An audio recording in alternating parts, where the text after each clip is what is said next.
Alright, the last part of our volume unit is talking about the volume of spheres.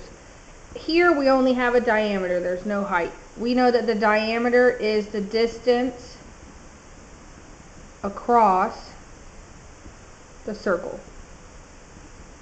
We also know that the radius is half the distance across the circle. The formula for the volume of a sphere is very different from the formulas for the volume of this cone and cylinder. The formula for the volume of a sphere is 4 pi r cubed over 3, but you can also see it written 4/3 pi r cubed. Both are the same thing. I like this one better so you guys don't have to deal. You still have to deal with the fraction, but it's just kind of in a different form. So let's take a look at example 1. We're going to write down our formula, 4 pi r cubed over 3. So we are given a radius this time since this is halfway across the circle.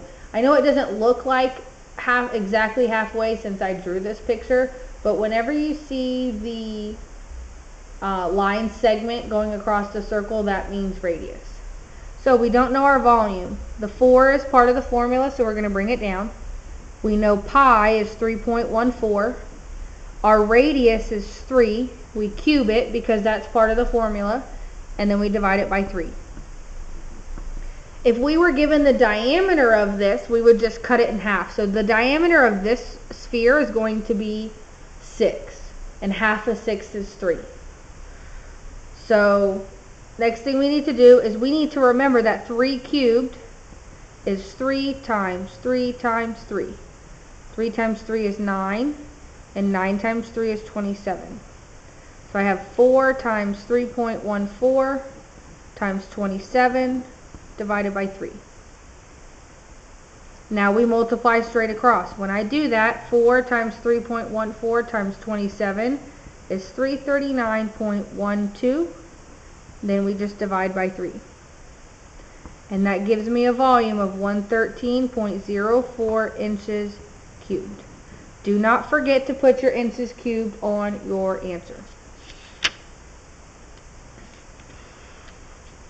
Alright, example 2. A soccer ball holds 113.04 cubic inches of air.